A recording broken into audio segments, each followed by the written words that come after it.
शमशीर बेनियाम हज़रत खालिद बिन Waleed part number 115। अपना Islamic studio. इस सेहरा ने मेरी आंखों का नूर ख़त्म कर दिया है, मैं अब कैसे देखूं?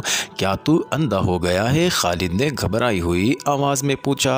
जो तू देख सकता था वो हम में से कोई भी नहीं देख सकता। क्या हम भटक गए हैं? नाजरीन, मौरिख वाकदी और तिबरी ने लिखा है कि राफे बिन उमेरा की बेनाई ख़त्म हो गई थी, उसने जहन में कुछ हिसाब रखा हुआ था।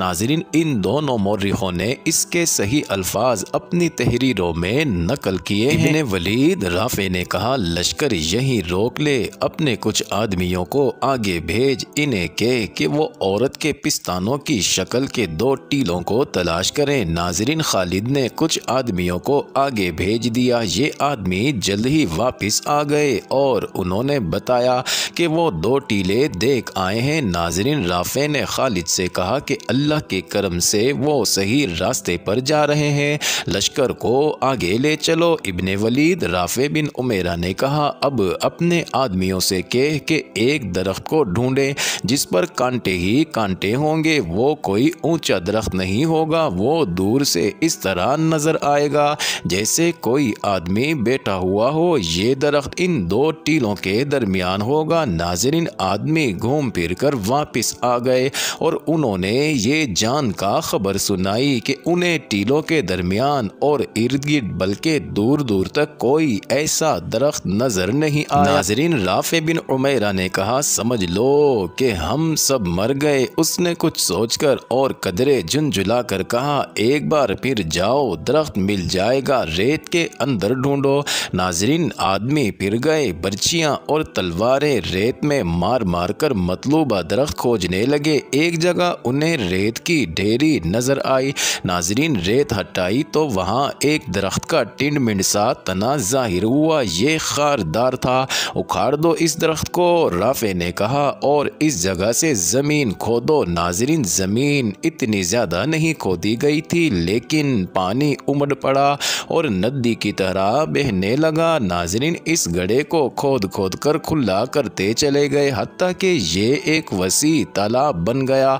लश्कर के मुजाहिदीन इस पानी पर टूट पड़े। नाजरीन, वाकदी लिखता है कि ये पानी इतना ज़्यादा था कि इतने बड़े लश्कर ने पिया, फिर ऊँटों और घोड़ों ने पिया, तब भी ये उमड़ता रहा। मुजाहिदीन ने मिशकीज़े भर लिए। तब उन्हें ख्याल आया कि मालूम नहीं उनके कितने साथी पीछे रह गए हैं। ऊँट भी तरोताज़ा हो चुके थे और इंसान भी। अपने साथियों का ख्याल आते ही कई मुजाहिदीन ऊँटों पर सवार हुए और वापस चले गए।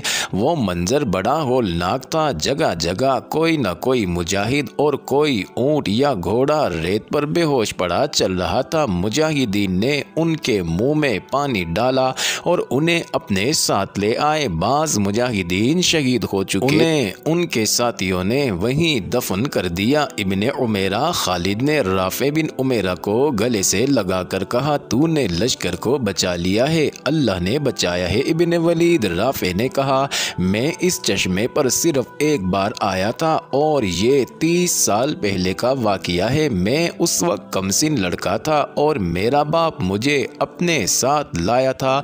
इस चश्मे को अब रेत ने छुपा लिया था, लेकिन मुझे यकीन था कि यहाँ चश्मा मौजूद है। ये अल्लाह का ख़ास करम है कि चश्मा मौजूद था। इन मुजाहिदीन की मुहिम इस सफ़र पर ख़त्म नहीं हो गई थी। नाजरीन, ये तो आजमाइश की एक कड़ी थी जिसमें से वो गुजर आए थे। इनका असल इम्तिहान अभी बाकी था। नाजरीन, शाम की सरहद तक पहुँचने के लिए अभी 2 मंजिलें बाकी थी, लेकिन वो कठिन नहीं थी। असल मुश्किल ये थी कि रूमी इनके मुकाबले के लिए और इन्हें शाम की सरहदों से दूर ही ख़त्म करने के लिए इतनी ज़्यादा फ़ौज इकट्ठी कर रहे थे, जिसके मुकाबले में मुसलमानों की ये नफरी कोई हैसियत ही नहीं रखती थी। नाजरीन, इस्लामी फ़ौज की नफरी तो पहले ही कम थी और खालिद 9000 नफरी की जो कुमक लेकर गए थे, उसके हर फर्द को बिल्कुल खुश्क और नाकाबिले बर्दाश्त हद से भी ज़्यादा गर्म सहरा ने 5 दिनों में चूस लिया था। इनके जिस्मों में दम खम ख़त्म हो चुका था। नाजरीन, इनमें कुछ तो शहीद हो गए थे और कुछ ऐसे थे जिन पर सहरा ने बहुत बुरा असर किया था वो 8-10 दिनों के लिए बेकार हो गए थे। बाकी नफरी को भी 2-3 दिन आराम की ज़रूरत थी, लेकिन अहवाल व कवाइफ ऐसे थे कि इन्हें आराम की मोहलत नहीं मिल सकती थी। दुश्मन बेदार और तैयार था और ये बड़ा ही ताकतवर दुश्मन था। उस वक्त के मुल्क शाम पर रूमी हुक्मरान थे और उनकी फौज उस दौर की मशहूर ताकतवर और मजबूत फौज थी। नाज़रीन, उस दौर में दो ही शाही फौजें मशहूर थी, एक फारिस की फौज और दूसरी रूमियों की। नाज़रीन, दूर दूर तक इन दोनों फौजों की धाक बैठी हुई। नफरी ज्यादा होने के अलावा इनके हथियार बरतर थे। रूम की फौज के मुतालिक तारीख नवीसों ने लिखा है कि जिस रास्ते से गुजरती थी उस रास्ते की बस्तियां खाली हो जाती थी। नाज़रीन, फारिस की जंगी ताकत को तो मुसलमानों ने बड़ी थोड़ी नफरी से ख़त्म कर दिया था और इराक के बेशुमार इलाके पर कब्जा कर लिया था। अब मुसलमान दूसरी बड़ी जंगी ताकत को ललकार रहे थे। नाज़रीन, रूमी अकेले नहीं थे, उनका इत्तेहादी गस्सान का बड़ा ही ताकतवर कबीला था। नाज़रीन, रूमी जब इन इलाकों में आए थे तो गस्सान वाहिद कबीला था जिसने रूमियों का मुकाबला किया था। ये मुकाबला चंद दिनों या महीनों पर ख़त्म नहीं हो गया था नाज़रीन, बल्कि गस्सानी बड़ी लंबी मुद्दत तक लड़ते रहे थे। रूमियों ने शाम के वसी इलाके पर कब्जा कर लिया तो भी गस्सानी लड़ते रहे। वो रूमी फौज की सरहदी चौकियों पर शब खून मारते रहते और कभी रूमियों के मकबूजा इलाके में दूर अंदर जाकर भी हमले करते रहते। गस्सानी और रूमियों की ये जंग नस्ल बाद नस्ल चलती रही। नाज़रीन, आखिर रूमियों को तस्लीम करना पड़ा कि गस्सानी एक कबीला नहीं कौम है और इन्हें तेहो तीग नहीं किया जा सकता। नाज़रीन, चुनाचा रूमियों ने गस्सानियों की अलग कौमी हैसियत तस्लीम कर ली और इन्हें शाम का कुछ इलाका देकर इन्हें इस तरह की खुद मुख्तारी दे दी कि इनका अपना बादशाह होगा और वो किसी हद तक रूम के बादशाह के मातहत होगा। नाज़रीन, ये बड़ा पुराना वाक़िया है। वक्त गुजरने के साथ गस्सानी कबीला ऐसी सूरत इख्तियार कर गया कि उसके शाही ख़ानदान को रोम का शाही ख़ानदान समझा जाने लगा। आज के उर्दन और जुनूबी शाम पर गस्सानियों की हुक्मरानी थी। ये भी रूमियों की तरह एक बादशाही थी जिसकी फौज मुनज़्ज़म और ताकतवर थी और इसे हथियारों के मामले में भी बरतरी हासिल थी।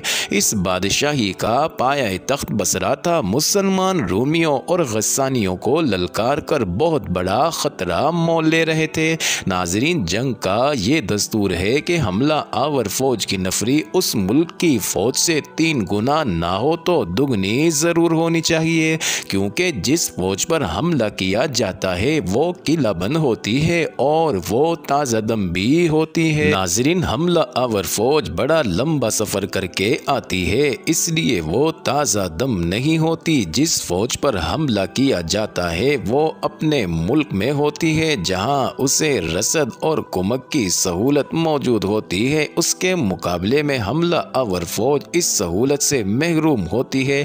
वहां का बच्चा बच्चा हमला आवर फौज का दुश्मन होता है। मुसलमान जब शाम पर हमला करने गए तो उनकी नफरी 38,000 थी। 28,000 पहले वहां मौजूद थी और कमोबेश 9,000 खालिद लेकर गए थे। नाज़रीन, ये 9,000 मुजाहिदीन फौरी तौर पर लड़ने के काबिल नहीं थे। जिस मुल्क पर वो हमला करने गए थे वहाँ कमोबेश 1.5 लाख नफरी की ताज़ा दम फौज मौजूद थी और मुकाबले के लिए बिल्कुल तैयार। नाज़रीन, 5 दिनों के भयानक सफ़र के बाद जब मुजाहिदीन ने चश्मे से पानी पी लिया, खाना भी खा लिया, तो उन पर गुनूदगी का तारी होना कुदरती था।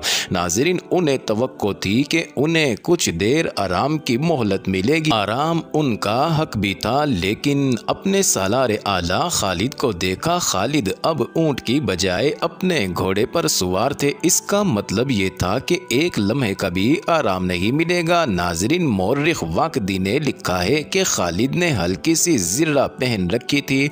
उन्होंने ये ज़िर्रा इस चश्मे पर आकर पहनी थी। ज़िर्रा मुसैलिमा कज़्ज़ाब की थी। खालिद ने जब उसे शिकस्त दी थी तो उसकी ज़िर्रा उतरवा कर अपने पास रख ली थी। ये इर्तदाद पर फतह हासिल हासिल करने की यादगार थी। नाज़रीन, इस फतह की एक निशानी और भी खालिद के पास थी, ये तलवार थी। नाज़रीन, ये भी मुसैलिमा कज़्ज़ाब की ही थी। खालिद ने वही तलवार कमर से बांध रखी थी। नाज़रीन, वाक़दी के मुताबिक खालिद के सर पर जंजीरों वाली खुद थी और खुद पर उन्होंने इमामा बांधा हुआ था। इमामा का रंग सुर्ख था। नाज़रीन, खुद के नीचे उन्होंने जो टोपी पहन रखी थी वो भी सुर्ख रंग की ही थी। खालिद के हाथ में सियाह और सफ़ेद रंग का परचम था, जो सिर्फ इसलिए मुकद्दस नहीं था कि ये कौमी परचम था, बल्कि इसलिए कि ये परचम हर लड़ाई में रसूल करीम सल्लल्लाहु अलैहि वसल्लम अपने साथ रखते थे। और जब आप सल्लल्लाहु अलैहि वसल्लम ने खालिद को सैफुल्लाह यानी अल्लाह की तलवार का लक़ब अता फरमाया तो इसके साथ इन्हें ये परचम भी दिया था। इस परचम का नाम उकाब। नाज़रीन, 9000 मुजाहिदीन में जहाँ सहाबाए किराम भी थे, वहाँ खालिद के अपने फर्जंद अब्दुर्रहमान भी थे, जिनकी उम्र 18 साल थी और इनमें अमीरुल मोमिनीन हज़रत अबू बकर के नौजवान फर्जंद भी थे।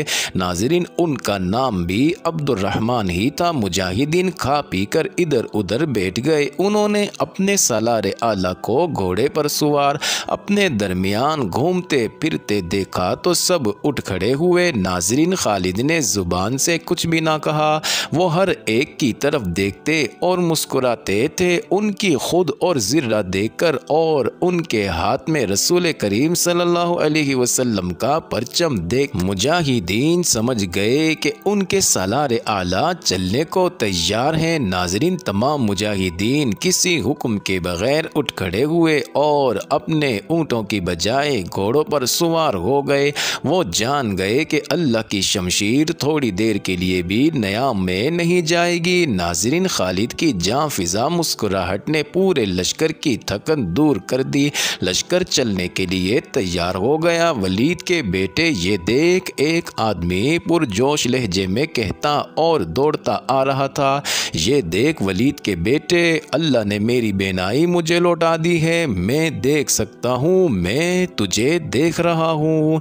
मोअज़्ज़िज़ नाज़रीन, ये इंटरेस्टिंग वीडियो जारी है। अगली वीडियो किस्त नंबर 116 में देखना मत भूलिएगा।